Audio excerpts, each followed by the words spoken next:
დღეს განათლების სისტემაში განსაკუთრებული ყურადღება ეთმობა არაფორმალურ კომპონენტს, იმ წრეებს და კლუბებს, რომელიც მოსწავლეებს აძლევს შესაძლებლობას, რომ უფრო უკეთ გაეცნონ საკუთარი ქვეყნის კულტურას და სწორება მოხდეს უფრო მეტად ღირებულებებზე. განათლების მეცნიერებისა და ახალგაზრდობის სამინისტროს და საქართველოს საპატრიარქოს საზოგადოებასთან ურთიერთობის სამსახურის თანამშრომლობით შემუშავდა ღირებულებითი განათლების პროგრამა. პროგრამის მიზანი არის ახალ თაობას ცოდნასთან ერთად ფასეულობების და პასუხისმგებლობების წამოწევა მოხდეს წინა პლანზე, პატრიოტიზმი როგორიც არის და ერთმანეთის პატივისცემა, აი ამ ყველაფრის სწავლება არის ჩადებული ამ პროგრამაში. მარიკა, გეთანხმებ, ეს არის საშური საქმე, ღირებულებითი განათლების კლუბების გარდა კიდევ არაერთი სიახლეა სკოლებში. საპილოტო პროგრამების ფარგლებში, მაგალითად, სხვადასხვა სკოლებში დაემატა მსოფლიო რელიგიების საგანი, გალობის წრეები, სამხედრო საქმის სწავლება, სამხედრო ბანაკი. და სწორედ ამ თემებზე სასაუბროთ დღეს ჩვენი სტუმარია განათლების მინისტრის მოადგილე ქალბატონი თამარ მახარაშვილი. მოგესალმებით ქალბატონო თამარ, დიდი მადლობა რომ გვეწვიეთ. მე მგონი ძალიან კარგი ინიციატივა არის და ძალიან საინტერესო. დაბრძანდით თუ შეიძლება და დავიწყოთ თემა, აი რას ემსახურება ეს არაფორმალური განათლების კომპონენტის გაძლიერება. თქვენ უკვე გქონდათ ძალიან სწორი და ჯანსაღი რეაქცია, იმიტომ რომ მე ვერ წარმომიდგენია, რომ ამ ქვეყანაში ცხოვრობდეს ადამიანი, ქართველი თუ არა ქართველი, ამ ქვეყნის მოქალაქე და არ უხაროდეს და სრულად არ გაიაზროს მნიშვნელობა ამ არაფორმალური განათლების და კონკრეტულად იმ კლუბების, რომელიც ახლა თქვენ ჩამოთვალეთ. ჩვენ რა თქმა უნდა ყოველთვის ახალ სასწავლო წელს ხვდებით ხოლმე სიახლეებით, მაგრამ აი სიახლე არის სრულად განსაკუთრებული, რომელიც თითოეულ მოქალაქე იამაყებს ნამდვილად. რეალურად ჩვენი მთავარი დანიშნულება არის ხარისხიანი განათლების მიწოდება, მაგრამ ხარისხიანი განათლების პარალელურად თუ უფრო აღმატებულად არა, ჩვენ სკოლამ უნდა გავმოუშვათ მოქალაქე სკოლიდან. მოქალაქე, რომელმაც პირველ რიგში იცის საკუთარი ქვეყნის ისტორია, კულტურა, ტრადიცია, ვინ ვართ, საიდან მოვდივართ, ვისი გორისა ვართ, ჩვენი მრავალეთნიკურობა, მრავალკულტურულობა, ეს არის სკოლის პირველადი დანიშნულება და ზოგადი განათლების ეროვნული მიზნები, რომელიც გასულ წელს დავამტკიცეთ, ჩვენ სწორედ ამას ამბობს. სულ გვერდნახევრიანი დოკუმენტია, მაგრამ ამ გვერდნახევარში წერია სახელმწიფო რას უკეთავს სკოლას. როგორი მოქალაქე უნდა გამოვიდეს სკოლიდან, გარდა ხარისხიანი საგნის, კონკრეტული საგნის სწავლებისა, რა არის უპირველესი, იმიტომ რომ ამ საგნებს ყველა ჩვენ სხვადასხვანაირად ვსწავლობთ. ზოგს ჰუმანიტარული მიმართულება მოწონს, ზოგს საბუნებისმეტყველო, მაგრამ მოქალაქე, რომელმაც იცის რომელ ქვეყანაში ცხოვრობს, რა ტრადიცია, ღირებულებები გვაქვს, რა ისტორია გვაქვს და თან როგორი წელგამართულები შეგვიძლია ვიყოთ, როცა ეს ყველაფერი ჩვენ ასე კარგად გვეცოდინება, აი ამას ემსახურება ფორმალური განათლება მთლიანად რასაკვირველია და ამას პირველ რიგში ჩვენი მასწავლებლები აკეთებენ, ამას ხაზი უნდა გაუსვა, მაგრამ არაფორმალური განათლებით, კლუბებით, საუბრებით, სკოლის მიღმა აქტივობებით, აი ამ მიმართულებების გაძლიერება არის საშვილიშვილო საქმე. ამიტომ ასეთ საქმეზე შეიძლება ითქვას, რომ ერი და ბერი უნდა გაერთიანდესო და ასეც მოხდა. აი სკოლის მიღმა წრეებია, რომელსაც კიდევ ერთხელ ჩამოვთვლი, მსოფლიო რელიგიების წრე, გალობის წრეები, სამხედრო საქმე, გიორგი მრაცხვა და ასევე ჯარის ბანაკი. ეს ყველაფერი არის ასე ვთქვათ არჩევითი მოსწავლის მხრიდან და რა ხდება მას ამ წრეზე, ვინ ასწავლის, გადამზადებული პედაგოგები არიან თუ როგორ არის სისტემაში მოქცეული. პირველ დავიწყებ მაინც ღირებულებითი განათლებით. დიახ, ეს ყველაზე მნიშვნელოვანი მაინც ეს არის და სიახლეა. 53 სკოლაში არის უკვე გახსნილი. 53 სკოლაშია გახსნილი და კიდევ 8 ეპარქიაში 100 სასულიერო პირია გადამზადებული, რაზეა საუბარი, კარგად რო აუხსნათ ჩვენს მსმენელებს. საპატრიარქოს და განათლების სამინისტროს თანამშრომლობით, ამისთვის ჩვენ დიდი ხანი ვემზადებოდით, ღირებულებითი განათლების კლუბები ჩამოყალიბდა სკოლებში და თქვენ არიცით, როგორი შიმშილი ქონიათ ჩვენ შვილებს, მე-7-დან მე-10 კლასის ჩათვლით ბავშვები ისეთი მოთხოვნა სასულიერო პირები გადამზადებული, რა თქმა უნდა, მასწავლებლის სახლის მიერ, იმიტომ რომ იქ პედაგოგიკის ცოდნა მიდგომა, როდესაც ბავშვთან ურთიერთობ ეს აუცილებელია, პირდაპირ იწყებენ საუბარს არა ბიბლიაზე, არამედ იწყებენ ყოფით თემებზე. ესაუბრებიან ისეთი ასაკის ბავშვებს ნებისმიერ თემას: მეგობრობა, სიკეთე, პატივისცემა, ოჯახი, სამშობლო, ეროვნულობა და ასე შემდეგ. აი ამ ბავშვებთან საუბრებიდან გადავდივარ, სწორედ გადადიან იმ მთავარ ღირებულებებზე და იმ ყველაფერზე, რაზეც ჩვენი ქვეყანა დგას. გარდა ამისა, პარალელურად ტარდება თეატრები, სპექტაკლები. და უნდა ნახოთ ეს რა სპექტაკლები: ილია ვაჟა, აკაკი, თემატური სპექტაკლები. ექვთიმე თაყაიშვილი, მარო მაყაშვილი. და რა ასაკის ბავშვები ესწრებიან და როგორი სიხარული ჩვენ გქონდა განსა ძალიან სერიოზულად ვემზადებოდით ამისთვის რომ ძალიან საინტერესო უნდა იყო ამ დროს როდესაც ესეთი თემები მიგაგ საინტერესო უნდა იყო და მისაღები ამ ასაკის ბავშვებისთვის ამიტომ ძალიან დიდი მომზადება გაიარეს ჩვენმა მამაოებმა იმისათვის რომ რეალურად ასე დიდ საქმეს შევჭიდებოდით ინტერესი კი ჩვენი შვილებისგან ყოფილა მხოლოდ ინტერესი აი ეს გიორგი საინტერესებდა ეს ძალიან თემა უფრო გავშალოთ ნახეთ მართლა საშვილიშვილო საქმე გაკეთდა ყოველგვარი ისე ქათინაურის და გადაჭარბების გარეშე, იმიტომ რომ ჩვენ ვნახეთ რამდენიმე 10 წლეული რაღაც ეს ღირებულებითი ორიენტირები დაიკარგა საერთოდ და ბავშვები იზრდებოდნენ რაღაცა კოსმოპოლიტური ღირებულებებით. კოსმოპოლიტიზმში ცუდი არაფერი არ არის თუ ეროვნული ორიენტირები არ დაიკარგება. თქვენ თქვით რომ ბავშვების რეაქცია ძალიან დიდია, მოდით ეს თემა გავშალოთ. ანუ როგორ შეუძლია ბავშვს ჩაერთოს ამ საქმეში, იმიტომ რომ მე დარწმუნებული ვარ ძალიან ბევრი მშობლისათვის ეს არის ძალიან მნიშვნელოვანი, რომ მისმა შვილმა არ დაკარგოს ეროვნულობა. როგორ ხდება აქცენტირება ამ ეროვნულ ორიენტირებზე და როგორ შეუძლია ბავშვს მოვიდეს აი ამ ღირებულებებით? ჯერ 53 სკოლაა ჩართული. რა თქმა უნდა, ჩვენი მიზანია, რადგან ასე დიდ და მნიშვნელოვან ყველა საშურ საქმეზე ვსაუბრობთ, აქ ყველა სკოლა უნდა იყოს, რა თქმა უნდა, ჩართული საბოლოო ჯამში. თუმცა გვესმის რა ის პასუხისგებლობა, რომ მომზადება ჭირდება ამ ყველაფერს და შესაბამის სასულიერო პირი, შესაბამის ცოდნებით უნდა იყოს შეიარაღებული და მეთოდიკით და პედაგოგიკით, რომ შევიდეს და სწორად ესაუბროს, დაიწყოს ბავშვთან კომუნიკაცია ისე, რომ იმ თავარ თემებზე წამოიყვანოს და მისი თანამოაზრე გახადოს, რა თქმა უნდა. ამიტომ ჯერ 53 სკოლა და პლუს 100 სკოლა გვემატება, ეს როგორ ხდება კონკრეტულ სკოლაში. 53-ში შეივსო ჯგუფები. შეივსო კი არა და ანუ გადაჭარბებულად ისეთი სურვილი და ესეთი შიმშილი არა ვერ აგიხსენთ. მეგობრობაზე იწყება. მოდით ვისაუბროთ იწყება. სხვადასხვა თემაზე. ვის რა აწუხებს, ვის რა თემა უნდა გაშალოს. ანუ რეალურად სათითაოდ მიდიან თითოეულ ბავშვთან. ყველა თემატიკიდან მერე უკვე ხდება აწყობა საუბრის, რა თქმა უნდა, პროგრამა აღირებულებითი განათლების. ეს გამორიცხავს კრიმინალს, ეს გამორიცხავს ძველბიჭობას, ეს გამორიცხავს კუდობას, ყაჩაღობას, ერთგულება, გუნდურობა და ისტორიები. აი როგორ ხდებოდა, ადრე როგორ იყო, კონკრეტული მაგალითები. ბიბლიიდან დაწყებული, ჩვენი ისტორიით გაგრძელებული. ამიტომ როგორ ყველაზე ისეთი ბავშვებიც კითხოთ, რო ვეძახით ხოლმე ცოტა ცელქია, ხო? აი ყველაზე ისეთი ცელქი ბავშვები დაინტერესდნენ პირველ რიგში, მინდა გითხრათ, რომ ჯგუფები არის სავსე, ჯგუფები არის სავსე და არის ძალიან დიდი სურვილი. მე ძალიან მიხარია, კი არ ვიცი, ვერ გამოვთ. მგონია, რომ ძალიან სწორ გზაზე ვარ, სწორ გზაზე ვიყავით, მაგრამ ეხლა რასაც ვაკეთებ და ამით სკოლის დანიშნულება აღზრდა განათლება. ხო? ამიტომ აი ამ გზაზე, ბოდიში, აი ამ გზაზე მნიშვნელოვანია ესეთი კლუბის არსებობა და მივაბავ მეორე კლუბსაც რელიგიების ისტორიაც ეს არჩევით საგნად შევიტანეთ ჩვენ სხვათა შორის. და ის აქაც 70 სკოლაში ვართ. შესაბამისი კადრი უნდა გვყავდეს, შესაბამისად მომზადებული ადამიანები უნდა შევიყვანოთ და ამიტომ რა თქმა უნდა მივყვებით აი ჩაგიკითხებით. მე ძალიან მომეწონა რელიგიების ისტორია, რატომ? იმიტომ რომ ჩვენ მრავალეთნიკური ერი ვართ და ეს ძალიან კარგია, იმიტომ რომ როგორც მივხვდი ტრადიციული რელიგიების შესწავლა შეიძლება აქ აი ეს მინდოდა რელიგიების ისტორია, აქ საუბარია ტრადიციულ რელიგიებზე, აქაც არჩევითი კურსით ვართ შესული და შესაბამის მასწავლებლების გადამზადება მიდის, აქ სასულიერო პირები არ არიან ჩართულები, აქ შესაბამისი მასწავლებლები, ისტორიის იქნება თუ მოქალაქეობის. 70-ზე მეტმა სკოლამ აირჩია მსოფლიო რელიგიების ისტორია მონაცემებში და აირჩევს შესაბამისი კადრი რო იყოს, ამიტომ ჩვენ ძალიან აქტიურად ახლა მიმდინარეობს მასწავლებლის გაფართოებაზე მივიდეთ რეგიონებისკენაც ხომ არ არის ეროვნული ცენტრის მიერ გადამზადება კადრების, რომ მე არეალი გავაფართოვოთ. სხვა შორის ღირებულებითი განათლების კლუბი დავიწყეთ თბილისში.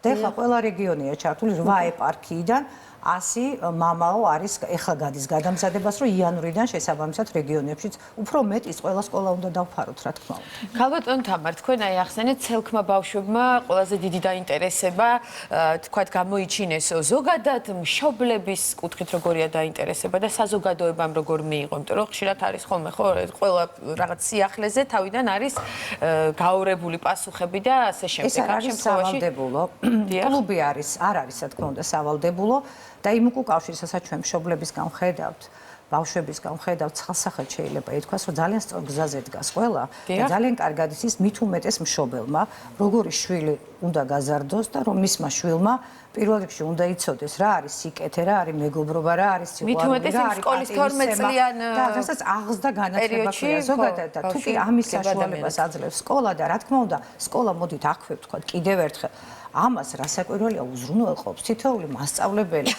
ამას უზრუნველყოფს თითოეულ საგანში რა მნიშვნელობა აქვს რომ საგანს ასწავლოს შეიძლება სულ არ ასწავლდეს ისტორიას და ქართულს მაგრამ ეს მისი მოვალეობა რომ პასუხისმგებელი მოქალაქე გაზარდოს ამ ქვეყნის პატრიოტი ვისაც ეცოდინება ვინ არის საიდან მოდის და ვისი გორისაა ეს ყველა საგნის ვალდებულება ზოგადი განათლების ეროვნულ მიზნებში ასე წერია რომ ეს უნდა გააკეთოს ყველამ მაგრამ ის რომ კლუბური აქტივობებით ჩვენ შევდივართ და ვხედავთ მზაობას მშობლისგანაც, მოსწავლისგანაც და სრულიად, როგორ გითხრათ, სასკოლო საზოგადოება მიესალმება, რა თქმა უნდა, ასეთ აქტივობებს. კიდევ ერთი რამაც ძალიან დიდი კარგი უკავშირი მოგვცა და დიდი საქმეა, ასე ვფიქრობ, არის გალობის წრეების. ზუსტად ამაზე უნდა მეკითხა, რომელიც 22 სკოლაში უკვე არის წარმატებულად ფუნქციონირებს და გუნდები დაკომპლექტებულია, ხო? გალობის უნივერსიტეტთან თანამშრომლობით ჯერ კიდევ 2-3 წლის წინ დავიწყეთ ამ პროექტის მომზადება.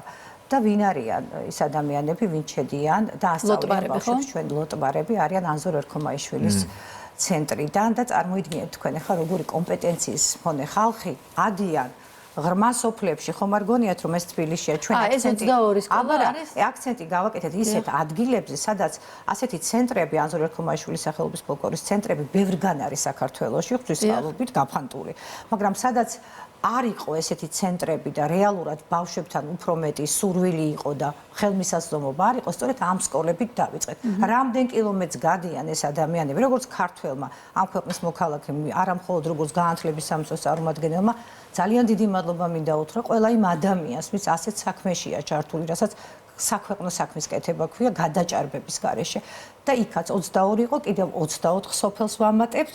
და ბავშვების მიმღებლობაც იქ არის იქაც არის გუნდებზე მოთხოვნილება თვითონ ბავშვებს ყველაფერზე რაც ქართულია, რაც ნაღდია, რაც ჩვენია, რაც ჩვენი ფესვებია, ყოველთვის არის მოთხოვნილება. თავი სწორად მიაწოდოს. რადგან ჩვენი ფესვები ახსენეთ, ეხა ჩვენ და სამხედრო საქმე წარმოუდგენელია, ხო? ქართველი მებრძოლიერი, რომელიც აი რამდენი ათასი. აქვე დავამატებ, აი მე და მარიკა პირველ სკოლაში ვსწავლობდით ორივე და მე როდესაც ვიყავი პატარა, ბატონო, მე მხოლოდ მშობელი ვარ. მშობელი ხარ ბოდიში, ჩვენ გქონდა, ნუ ეს ძალიან ადრე მართალია, რაღაც ესეთი სამხედრო სწავლების კლასივით და იყო ძალიან საინტერესო. ბორჯომის პირველი საშუალო მაგ დამთავრებული ჩვენც გქონდა. და შემდეგ შეწყდა და თვითონ ბავშვებს იმდენად მოგწოდა და გვიხარო და იქ რაღაცა ესეთი, ასე ვთქვათ, სპეციფიკური გაკვეთილები, შრომის გაკვეთილი, აი სამხედრო გაკვეთილი ძალიან მომეწონა ეს ინიციატივა რომ დააბრუნეთ.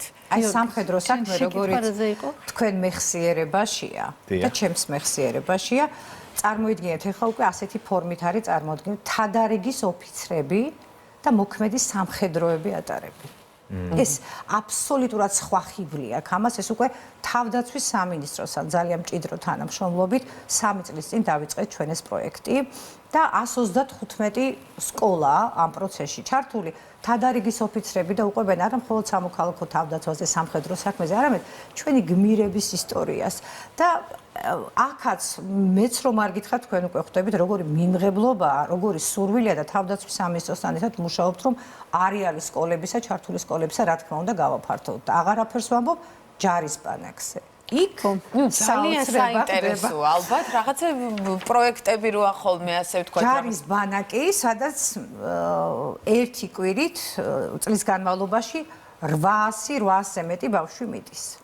და აი ეს ბანაკი, ეს ერთი კვირა არის ყველაფერი მათთვის, იმიტომ რომ იქაც ჩვენ ვთხოვთ ჩვენს გმირებს, ჩვენს ჯარისკაცებს კონკრეტული ისტორიებით, რას ნიშნავს სამშობლოს სიყვარული, რას ნიშნავს თავის გაწირვა, რას ნიშნავს, როცა შენ ქვეყანას იცავ, ბავშვებს ალბათ ფილმში გონიათ თავი ამ ბანაკში ცხოვრებისას. მოდიან სულ სხვანაირად დამეგობრებულები. და არ წყვეტენ არასდროს კავშირს, იმიტომ რომ ჩვენ ხო ჩვენი ქვეყნის სხვადასხვა კუთხით ამკრებთ ამ ბავშვებს და არ იცით როგორი მუხტები, მე თვითონ ქმნია პატარა კლუბებს.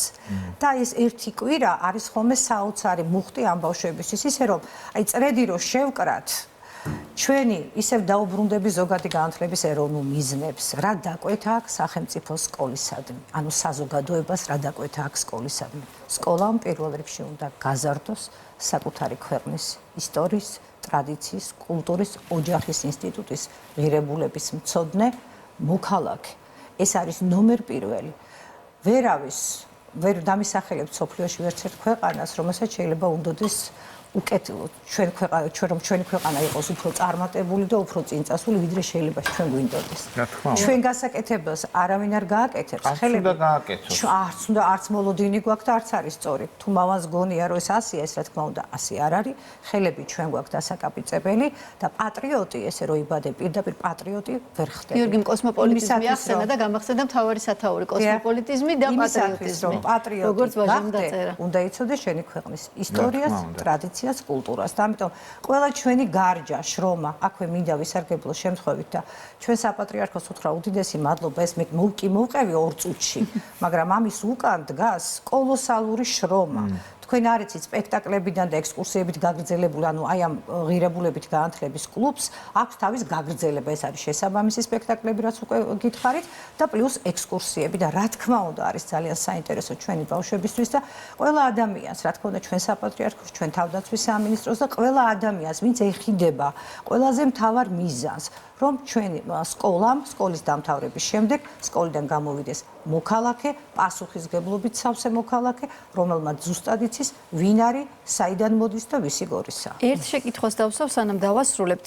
სკოლების დამატება იგეგმება, როგორც მივხვდით და თემატიკა რჩება და უბრალოდ სკოლები გამრავლდება თუ შეიძლება თემატიკებიც დაემატოს აი ამ ღირებულებითი განათლების საერთო ხედვაში? აუცილებლად დაემატება. იმიტომ რომ ჩვენ ხო ვთქვით, რომ წარმოვიდგინეთ დაახლოებით ეს რა პროცესია. ღირებულებით განათლებას აქვს თავისი პროექტი, მაგრამ ვინაიდან ეს არის ორიენტირებული თითოეულ ბავშვამდე მივიდეს და იქიდან თემები წამოიღოს, ინტერესის სფერო რაც იქნება, რა თქმა უნდა დაემატება და ამისთვის მზადა ვართ ჩვენ განათლების სამინისტროს, ჩვენი საპატრიარქოს ერთობლივი პროგრამაა ჩვენი, რომელიც ჩვენი პატრიარქის ილია მეორის კურთხევით მიდის, რასაკვირველია და შესაბამისად ღიაობა და მზაობა ჩვენ ხო ორიენტირებული ვართ ჩვენ შვილებზე. ჩვენ შვილებს რაც უნდათ, როგორც უნდათ, რა ფორმითაც დაჭირდებათ მათ, რომ ეს მნიშვნელოვანი თემები მივაწოდოთ, რა თქმა უნდა ჩვენ მოქნილები. ეს კიდევ უფრო ბავშვებისთვის აი სკოლაში წასვლა, ხო ზოგ ბავშვს ხო ეზარება ახლა სკოლაში წასვლა, მოდი შევთანხმდეთ ამაზე, მაგრამ იქრო ელოდება რაღაც ისეთი ასა თან თვითონ ერთობა და აქტიურად აი როგორც თამაში ისე ჩაბმული,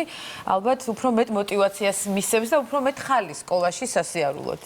მე უნდა დავამატო ერთი რამ, აი ყველაზე მეტად რაც მომეწონა როგორც მოქალაქეს, რომ როგორც იქნა ჩვენ დაუბრუნდით თავარ ღირებულებას, რომ სკოლაში რა თქმა უნდა განათლება აუცილებელია, თუმცა უპირველეს ყოვლისა უნდა გაიზარდოს პატრიოტი ამ ქვეყნისა და არ უნდა დაიკარგოს იმ მოზღვავებულ ოკეანეში, რომელშიც ჩვენი ქვეყანა ჯერჯერობით ძალიან ღირსეულად მიცურავს და მომავალმა თაობებმა ეს უნდა გააგრძელონ, ეს უნდა გადაიბარონ. აქვე ბოლო კითხვას დავსვამ, აი ეს ეროვნული ორიენტირები, როცა გაჩნდა გასაგებია ბავშვების დამოკიდებულება. როგორია პედაგოგები და აი მათი ჩართულობა ამ თვალსაზრისით. როგორ მიიღეს ეს ინიციატივა, იმიტომ რომ როგორც გითხარით, ერთი პერიოდი ეს დაიკარგა, ეს ორიენტირები გაქრა. აქაც გამოვიყენებდი სიტყვას შიმშილს, იმიტომ რომ პედაგოგებსაც ზუსტად ასეთივე მიმღებლობა ჰქონდათ ძალიან აქტიური და რეალურად გვეუბნებდნენ, დიახ, საკლასო ოთახებში ჩვენ ამას ისედაც ვაკეთებდით და ყოველთვის გავაკეთებთ, იმიტომ რომ პედაგოგი არის ჩვენი ძირითადი იარაღი, რაც არ უნდა ჩვენ სტანდარტები ვწეროთ განათლების სამინისტროში, არაჩვეულებრივი და თუნდაც დოკუმენტები შევქმნათ, თუ კი პედაგოგმა სწორად არ მიიტანა საკლასო ოთახში სათქმელი და ის დამოკიდებულება, რომელიც რეალურად რაც შეუძლია პედაგოგს, სხვას არავის არ შეუძლია. მოგეხსენებათ, რამხელა გავლენა აქვს პედაგოგს, ამიტომ მიმღებლობაც ჩვენის გემისა და აქვე დავამთავრებ ზოგადი განათლების ეროვნულ მიზნებს, როდესაც წერდით, რა თქმა უნდა, სასკოლო საზოგადოებას დაუგზავნეთ, თუ რა უნდა ყოფილიყო ეს ძირითადი ფრაზები, ძირითადი პოსტულატები, რომელთაც ზოგადი განათლების ეროვნული მიზნები უნდა ყოფილიყო წარმოდგენილი და სრულიად სასკოლო საზოგადოებისგან მივიღეთ ძალიან ბევრი მასალა, მაგრამ ჩავატიეთ გვერდნახევარში. და აქ ძირითადად იყვნენ მასწავლებლები ამ გვერდნახევარშია პატრიოტიზმი, ეროვნულობა, საკუთარი კულტურის და საკუთარი ისტორიის მცოდნე მოქალაქის გაზრდა. ეს ძირითადად გვიკარნახეს ზუსტად ჩვენმა პედაგოგებმა. უღრმესი მადლობა, ჩვენი სტუმარი გახდათ განათლების მინისტრის მოადგილე ქალბატონი თამარ მახარაშვილი. მადლობა სტუმრობისთვის, ჩვენ ახლა უნდა შევისვენოთ და